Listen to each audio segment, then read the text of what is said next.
Hello friends, welcome to channel eat the finest. இந்த சேனலில் எங்கள் அம்மா பண்ணுற ரெசிபிஸ் தான் நான் ஷேர் பண்ணிக்கிட்டு இருக்கேன். அந்த வரிசையில் எனக்கு நான் ஷேர் பண்ண போகிறது கேரட் ரபடி. ரபடி பாசந்தி மாதிரி தான் பண்ணணும். கேரட்டை வச்சு ரபடி பண்ணும்போது இன்னும் ஃப்ளேவராக இருக்கும். எப்படி பண்ணுறதுன்னு வீடியோக்குள்ளே பார்க்கலாம்.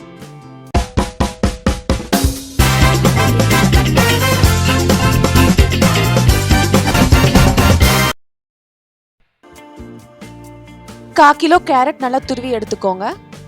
கடாயில் 2 டேபிள் ஸ்பூன் நெய் ஊற்றி துரி வச்சிருந்த கேரட்டை சேர்த்துக்கோங்க. நல்லா பச்சை வாசனை போகிற வரைக்கும் நல்லா வதக்கிக்கோங்க. மீடியம் ஃப்ளேம்லேயே ஒரு 7-8 நிமிஷம் நல்லா வதக்கிக்கோங்க. உங்களுக்கு அவ்வளோ டைம் ஆகும். இந்த மாதிரி கலர் நல்லா மாறி வரணும். ரொம்ப நேரமாகுதுன்னு ஹை ஃப்ளேமில் வச்சா தீந்துடும், நம்மளுக்கு ரபடி டேஸ்ட்டே மாறிடும். அதனால் பொறுமையாக மீடியம் ஃப்ளேம்லேயே நான் ஒரு 7-8 நிமிஷம் நல்லா வதக்கிக்கோங்க. இந்த மாதிரி கலர் மாறினதுக்கப்புறம் ஸ்டவ் ஆஃப் பண்ணிவிட்டு மிக்ஸி ஜாரில் சேர்த்துக்கோங்க. நல்லா சூடு ஆறுனதுக்கப்புறம் கொஞ்சோண்டு காய்ச்சப்பால் சேர்த்து நல்லா நைஸாக அரைச்சிக்கோங்க.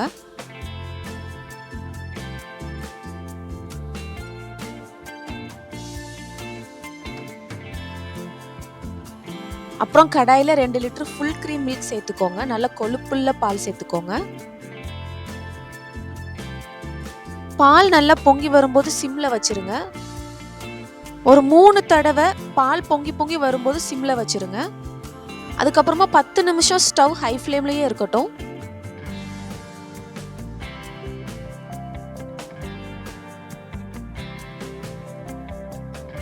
பால் ஏற்கனவே 10 நிமிஷம் பொங்கிக்கிட்டு இருக்கிற ஸ்டேஜில் இப்போ அரைச்சி வச்சிருந்த கேரட் பேஸ்ட்டை நம்ம சேர்த்துக்கலாம்.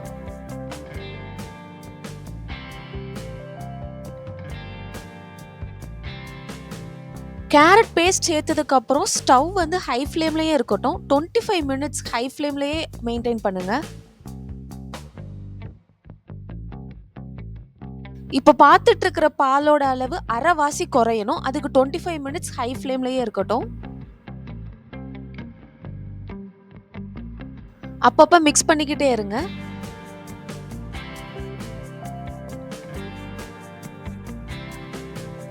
அப்பப்போ பேனோட ஓரத்தில் பாலாடை ஒட்டிக்கிட்டே இருக்கும், சேரும். அதை அப்பப்போ எடுத்து விட்டுருங்க. ஸ்டெப் பை ஸ்டெப்பாக பார்த்துக்கிட்டு வரீங்க பால் எப்படி கொஞ்சம் கொஞ்சமாக வத்திக்கிட்டு வருதுன்னு. இந்த வீடியோவில் சொன்ன மாதிரி 25 மினிட்ஸ் நீங்கள் தாராளமாக ஸ்பெண்ட் பண்ணலாம். கரெக்டாக இருக்கும் உங்களுக்கு ஹாஃபாக வத்துறதுக்கு.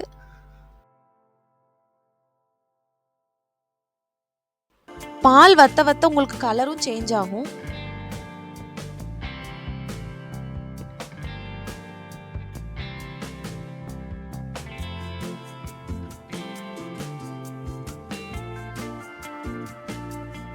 இப்போ பார்த்தீங்கன்னா பாதி அளவு பால் வத்திட்டு வந்துருச்சு. இப்போ நீங்கள் ஸ்டவ்வை சிம்மில் வச்சுக்கோங்க. இப்போ 1.25 கப்பு ஜீனி ஆட் பண்ணிக்கோங்க.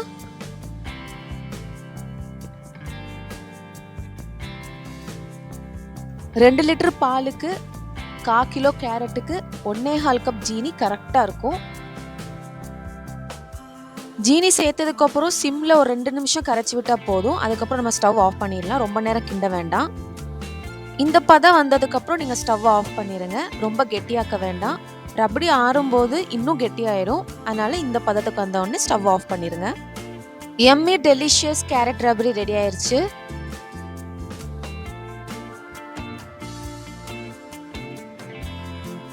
மில்க் ஸ்வீட் பிடிக்கிறவங்களுக்கு இது ரொம்ப பிடிக்கும் இந்த ரெசிபி. பால் ரொம்ப ஜாஸ்தியாக இருந்துச்சுன்னா, டக்குன்னு ஏதாவது இனிப்பு சாப்பிடணும்னு தோணுச்சுன்னா இந்த மாதிரி பண்ணிடலாம். ஆனால் நேரம் ஆகும். நேரம் ஆக ஆக நம்மளுக்கு டேஸ்ட் நல்லா வரும்.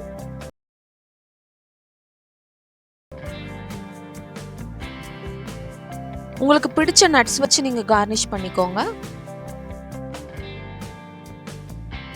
ரபடிலேயே விதவிதமான ஃப்ளேவர்ஸை நம்ம ரபடி பண்ணலாம். Apple rabri, strawberry rabri, banana rabri, mango rabri, நிறைய ரபடி இருக்குது. சீத்தாப்பழத்தில் ரபடி நம்ம ஏற்கனவே இந்த சேனலில் போஸ்ட் பண்ணியிருக்கோம். அதோட லிங்க் கீழே டிஸ்கிரிப்ஷனில் கொடுத்துருக்கேன், பார்த்துக்கோங்க. இந்த கேரட் ரபடியை நீங்களும் ட்ரை பண்ணி பாருங்கள். சாப்பிட சாப்பிட சாப்பிட்டுக்கிட்டே இருக்கணும்னு தோணும், போதும்னு தோணவே தோணாது இனிப்பு பிரியர்களுக்கு.